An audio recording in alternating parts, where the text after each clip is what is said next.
ചെമ്പകപ്പൂങ്കാട്ടിലെ ചിത്രമണി പൊയ്കയിൽ 50-60 take പാടിയിട്ടുണ്ട് recording. അദ്ദേഹത്തിന് തൃപ്തിയാവുന്നില്ല. അദ്ദേഹത്തിന് വേണ്ടി ഞാൻ പാടിയ എല്ലാ പാട്ടിനകത്തും എൻ്റെ ശബ്ദമുണ്ട്, പക്ഷെ അദ്ദേഹത്തിന്റെ ശൈലിയും രാധയെ നീ കണ്ടു. സുധീവേട്ടൻ ആദ്യം ഭരതനാട്യം പഠിച്ചു, എന്നിട്ട് ഭരതനാട്യം നർത്തകിയെ കല്യാണം കഴിച്ചു. ആ ഭരതനാട്യം പഠിപ്പിച്ച മാഷിന്റെ പേര് ദേവരാജൻ മാസ്റ്റർ എന്നായിരുന്നു. പിന്നീട് മ്യൂസിക് പഠിച്ചത് നമ്മൾ സാക്ഷാൽ ദേവരാജ മാഷിന്റെ അടുത്ത്. ദേവരാജൻ മാഷിനെ കുറിച്ച് പുസ്തകം എഴുതിക്കൊണ്ട് സുധീവേട്ടൻ എഴുത്തുകാരനായി മാറി. പ്രണയാഞ്ജലി ശ്രേയ ഘോഷാലുമായിട്ട് ആദ്യത്തെ യുഗ്മഗാനം പാടിയത് സുധീവേട്ടനാണെന്ന് പറയുന്നത് ക്രെഡിറ്റ്. അത് മാത്രം ഇനി ആർക്കും ബ്രേക്ക് ചെയ്യാൻ പറ്റില്ല. പുല്ലാനിക്കാടും കാണാം വെള്ളാമ്പൽ പൂവുമുള്ള. സഞ്ജു സാംസണിനെ ടീമിലെടുത്ത പോലെ ആയിരുന്നു എൻ്റെ അവസ്ഥ. കുറെ കാലം ടീമിലുണ്ടോയെന്ന് ചോദിച്ചാൽ ഉണ്ട്, പക്ഷെ എന്നാൽ കളിക്കുന്നില്ലെന്ന് ചോദിച്ചാൽ കളിക്കുന്നില്ല. പ്ലേബാക്ക് സിംഗർ എന്നൊക്കെ ഉള്ള ബാനറിൽ എനിക്ക് കുറച്ച് പ്രോഗ്രാമൊക്കെ ആ സമയത്ത് കിട്ടി. പക്ഷേ പ്ലേബാക്ക് സിംഗർ ആവാൻ വേണ്ടി പിന്നെ 3 കൊല്ലം ഞാൻ കാത്തിരുന്നു. സുദീപ് കുമാറാണ് നമുക്കൊപ്പോൾ. ഹായ് സുദീപ്. നമസ്കാരം. ഒരുപാട് കഥ കേൾക്കാനുണ്ട്.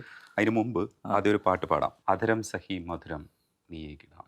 അധരം സഖി മധുരം നീയേകിടാമോ, മിഴിയാം കടൽ തിരയിൽ ഞാൻ നീന്തി വന്നു, ഹൃദയം നിൻ മണിമാറിൽ ഒരു ഹാരം പോൽ ചൂടാം, വരു നീരാഗലോലേ. ഓ ഓ അധരം സഖി മധുരം. അവിടെ ഒരു ഗംഭീരമായിട്ടുള്ള വോയിസ് നമ്മൾ ദാസാറിൻ്റെ ശബ്ദം കേട്ടിട്ടുണ്ട്. അപ്പോൾ സിമിലർ രീതിയിൽ പാടുന്ന ഒരു പാട്ടായിട്ടാണ് നമ്മൾ അന്ന് ഇത് ആക്സെപ്റ്റ് ചെയ്തത്.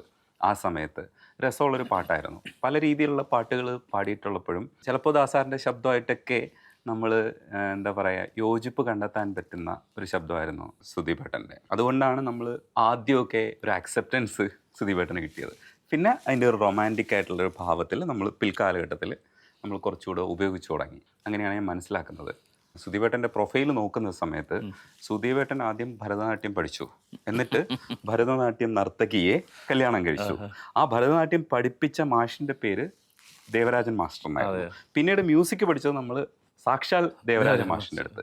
എന്നിട്ട് ദേവരാജ മാഷിനെ കുറിച്ച് പുസ്തകം എഴുതിക്കൊണ്ട് സുധീപേട്ടൻ എഴുത്തുകാരനായി മാറി. രസമല്ലേ? ചില ഫാക്ട്സ് ഒക്കെ ഭയങ്കര രസമാണ്. ഇതൊന്നും പ്ലാൻ ചെയ്യുന്നതല്ലല്ലോ, എല്ലാം സംഭവിച്ചു പോകുന്നതാണ്. മ്യൂസിക് പഠിക്കണമെന്നേ വിചാരിച്ചിട്ടുള്ളൂ. അത് പുസ്തകം രാഗതരംഗിണി ആണ്. ഒലിവ് ബുക്സ് ആണ് രാഗതരംഗിണി പബ്ലിഷ് ചെയ്തത്. അത് കഴിഞ്ഞിട്ട് പിന്നെ മാക്ബത്ത് ബുക്സിന്റെ പബ്ലിക്കേഷൻ അവര് കേസില്ല വക്കീൽ എന്ന് പറഞ്ഞൊരു ബുക്ക് കൂടി പബ്ലിഷ് ചെയ്തിട്ടുണ്ട്. എഴുത്തുകാരനാവണമെന്നൊന്നും നമ്മൾ ആഗ്രഹിച്ചിട്ട് എഴുതിയതല്ല ഇതൊന്നും. രാഗതരംഗിണി സംഭവിച്ചു പോയതാണ്. കൊറോണ സമയത്ത് എന്ത് ചെയ്യും, വീട്ടിലിരുന്ന് എന്ത് ചെയ്യാൻ പറ്റും എന്നുള്ളതാണല്ലോ. മറ്റേത് നമുക്ക് പാട്ട് പാടുന്നത് സ്റ്റുഡിയോയിൽ പോയി പാടണം, അല്ലെങ്കിൽ സ്റ്റേജിൽ പോയി പാടണം. വീട്ടിലിരുന്ന് പാടിയോണ്ട് കാര്യമില്ലല്ലോ. അപ്പോൾ എപ്പോഴും നമ്മൾ വേദികളിൽ നിന്ന് അല്ലെങ്കിൽ സ്റ്റുഡിയോകളിലേക്ക് ഇങ്ങനെ പോയിക്കൊണ്ടിരുന്നതിനിടയിൽ എങ്ങും പോകാൻ പറ്റാതെ വീട്ടിലിരുന്ന സമയത്ത് എന്ത് ചെയ്യും എന്ന് ആലോചിച്ചപ്പോഴാണ് ഇങ്ങനെ ഒരു കാര്യം ചിന്തിച്ച് മാസ്റ്ററെ കുറിച്ചുള്ള ഓർമ്മകൾ പങ്കുവയ്ക്കാനായിട്ട് ഓരോ കുറിപ്പുകളായിട്ട് എഴുതി വന്ന് ഒരു ബുക്കിൻ്റെ മാറ്ററായി മാറി. MK Muneer sir, olive books അദ്ദേഹത്തിൻ്റെ ആണല്ലോ, മുനീർ സാറാണ് പറഞ്ഞത് നമുക്കതൊരു ബുക്കാക്കാം എന്ന് പറഞ്ഞു. അങ്ങനെയാണ് സംഭവിച്ചത്. പിന്നെ ഈ ദേവരാജൻ മാസ്റ്റർ എന്ന് പറയുന്നത് കുട്ടനാട്ടിൽ കൈനകരിയിൽ എൻ്റെ അച്ഛൻ്റെ നാട്ടിൽ അവിടുത്തെ ഒരു അറിയപ്പെടുന്ന ഒരു നൃത്ത അധ്യാപകനാണ് ദേവരാജൻ സാർ. അദ്ദേഹത്തിൻ്റെ അടുത്താണ് ആദ്യം കൊണ്ടുപോയി ഈ ദക്ഷിണ വയ്ക്കുന്നത് ഭരതനാട്യം പഠിക്കാനായിട്ട്. അത് പാട്ട് പഠിപ്പിക്കാനായിട്ട് പഠിച്ചോ? കുറച്ച് 1 വർഷം പോലും ഞാൻ പഠിച്ചിട്ടില്ല അന്ന്. അത് പക്ഷെ ഇപ്പോഴും ടച്ച് വിട്ടിട്ടില്ല എന്ന് ഭാര്യ അദ്ദേഹം എൻ്റെ അടുത്ത് പറഞ്ഞു. എന്താ വെച്ചാൽ പിള്ളേരെ ഇടയ്ക്കൊക്കെ അരമണ്ഡലത്തിൽ നിർത്തുമെന്ന് പറഞ്ഞു. എൻ്റെ വീട്ടിൽ ഭരതനാട്യം കളിക്കാത്തതായിട്ട് ഞാൻ മാത്രമല്ലേ ഉള്ളൂ ഇപ്പൊ. കാര്യം ഭാര്യയും 2 കുട്ടികളും അവർ രണ്ടുപേരും പഠിക്കുന്നുണ്ട്. അതുകൊണ്ട് എൻ്റെ വീട്ടിൽ ഭരതനാട്യം പഠിച്ചിട്ടില്ലാത്ത ആരുമില്ല എന്ന് പറയുന്നതാണ് സത്യം. ഞാനും പഠിച്ചിട്ടുണ്ടല്ലോ. പക്ഷെ ഞാൻ പഠിച്ചത് ഒന്നും എനിക്ക് ഓർമ്മയൊന്നുമില്ല. 6 വയസ്സിൽ പഠിച്ചിട്ടുള്ള കുറച്ച് കാലം. അതിനപ്പുറത്തേക്ക് എനിക്ക് നൃത്തമായിട്ട് എനിക്ക് ബന്ധമില്ല. കാര്യം ഞാൻ ഡാൻസ് കളിക്കുന്നത് പൊതുവെ ആരും കണ്ടിട്ടില്ല. അത് കാണാതിരിക്കുന്നതാണ് എല്ലാവർക്കും നല്ലത്. കാര്യം എനിക്ക് അത്ര വഴങ്ങുന്ന ഒരു കാര്യമല്ല. താളം ഉണ്ടെന്ന് വെച്ചിട്ട് നമുക്ക് നമ്മുടെ ശരീരഭാഷ നന്നാവണമെന്നില്ലല്ലോ. ബോഡി ലാംഗ്വേജ് എന്ന് പറയുന്നത് എപ്പോഴും നൃത്തത്തെ സംബന്ധിച്ച് ഏറ്റവും പ്രാധാന്യമുള്ളതാണ്. എനിക്ക് തന്നെ എൻ്റെ ബോഡി ലാംഗ്വേജ് ഡാൻസ് കളിക്കാൻ കൊള്ളാത്തതാണെന്ന് തോന്നിയിട്ടുണ്ട്. അതുകൊണ്ടാണ് സ്റ്റേജിൽ പാട്ട് പാടുമ്പോൾ പോലും നമ്മൾ കല്ലിന് കാറ്റ് പിടിച്ച പോലെ എന്ന് പഴയ ആൾ പറയുന്നത് പോലെ നിന്ന് പാടാൻ ശ്രമിക്കുന്നത് പലപ്പോഴും. ചലനങ്ങൾക്ക് ഭംഗിയുണ്ടെങ്കിൽ നല്ലതാണ്. ചില പാട്ടുകാർക്ക് അതിനുള്ള ഒരു കഴിവുണ്ട്. എനിക്ക് അങ്ങനെ ഒരു കഴിവ് ഇല്ല. പിന്നെ ചിലപ്പോൾ ചുമ്മാ കൂടെ പാടുന്ന ആളുകളൊക്കെ ചിലപ്പോൾ ഇങ്ങനെ ചെറിയ ട്വിസ്റ്റൊക്കെ ചെയ്യുമ്പം അവരുടെ കൂടെ ഇങ്ങനെ ഈ പണ്ട് ഒരു സിനിമയിൽ ജഗതി ചേട്ടൻ ഇങ്ങനെ ഈ എടുക്കുമ്പോൾ അടി കൂടി ഇങ്ങനെ കാണിക്കില്ലേ, അതുപോലെ ഞാനും കാണിക്കാറുണ്ട് ചിലപ്പോൾ ചില സ്റ്റേജിലാണെന്ന് തോന്നുന്നു. അതെ, അതിനപ്പുറത്തേക്ക് ഒരു ഡാൻസ് ഒന്നും ഇല്ല. പിന്നെ ഈ നേരത്തെ രജനീഷ് പറഞ്ഞ പോലെ യേശുദാസ് സാറിൻ്റെ പാട്ടുകൾ പാടിയാണ് നമ്മൾ തുടങ്ങുന്നത്. ഗാനമേളകൾക്കൊക്കെ ആണെങ്കിലും അല്ലാതെ ആണെങ്കിലും കുട്ടിക്കാലം മുതൽ കേട്ട് ഏറ്റവും കൂടുതൽ സ്വാധീനിച്ചിട്ടുള്ള ഒരു ശൈലിയും ശബ്ദവും ഒക്കെ അതാണ്. സിനിമയിലേക്കൊക്കെ വരുന്ന സമയത്ത് സംഭവിച്ചെന്ന് വെച്ചാൽ ഈ പാട്ട് അധരം സഖി ഉൾപ്പെടെ പല പാട്ടുകളും അദ്ദേഹത്തിന് പാടാൻ വേണ്ടി തയ്യാറാക്കിയ പാട്ടുകളായിരുന്നു. അദ്ദേഹത്തിൻ്റെ ശബ്ദത്തിന് യോജിക്കുമെന്ന് വിചാരിച്ച് തന്നെ കമ്പോസ് ചെയ്ത പാട്ടുകളാണ്. അല്ലെങ്കിൽ ഒരു പാട്ട് കമ്പോസ് ചെയ്തിട്ട് ഇത് അദ്ദേഹം പാടണം എന്ന് ആഗ്രഹിച്ച് തന്നെ അതിൻ്റെ സിനിമയുടെ സംവിധായകനോ സംഗീത സംവിധായകനോ ഒക്കെ തീരുമാനിച്ച പാട്ടുകളാണ്. അത് പിന്നീടൊക്കെയാണ്.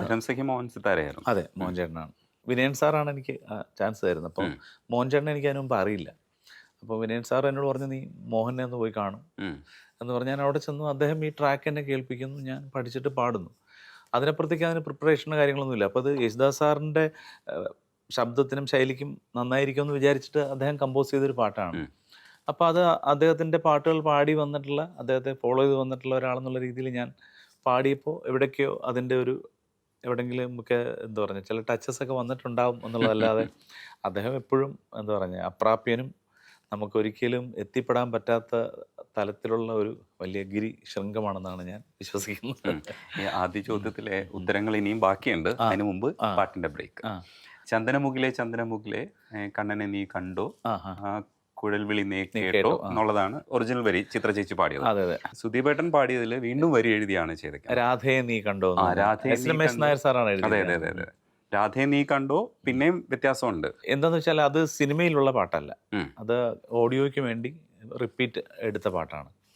എനിക്ക് അങ്ങനെയാണ് ആദ്യത്തെ അവസരവും കിട്ടുന്നത്. താലോലത്തിലും സുജാത ചേച്ചി പാടിയ ഒരു പാട്ടിൻ്റെ റിപ്പീറ്റ് പാടിയാണ്. പക്ഷെ അത് കഴിഞ്ഞ് 3 കൊല്ലം കഴിഞ്ഞാണ് ഒരു ശരിക്കുള്ള ഒരു പ്ലേ ബാക്ക് സംഭവിച്ചത്. അതുപോലെ തന്നെ ഇതും എന്നെ സംബന്ധിച്ച് ഏറ്റവും പ്രാധാന്യമുള്ള ഒരു സിനിമാ പാട്ടാണ് ചന്ദനമുകിലെ. കാരണം എം ജയചന്ദ്രൻ ചേട്ടൻ്റെ സംഗീത സംവിധാനത്തിൽ ഞാൻ ആദ്യം പാടുന്ന സിനിമ പാട്ട് അതാണ്. പിന്നെ കുറേ പാടി, പക്ഷെ അത് പറയുന്നതിന് മുമ്പ് പാട്ട്.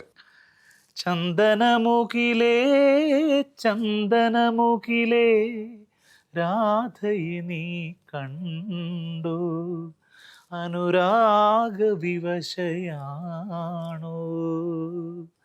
വൃന്ദാവനത്തിലെ ഗോപകുമാരി മോഹിച്ചു തീർന്നില്ലേ നീ, സ്നേഹിച്ചു തീർന്നില്ലേ. അതൊരു സുഖമുള്ള പരിപാടിയായി. വേറെ ലിറിക്സ് നമ്മൾ കേൾക്കാന്ന് പറയുന്നത്. അതെ, അത് പലപ്പോഴും ഇങ്ങനെ ജെൻഡർ മാറുമ്പോൾ അങ്ങനെ ചെയ്യാറുണ്ടല്ലോ.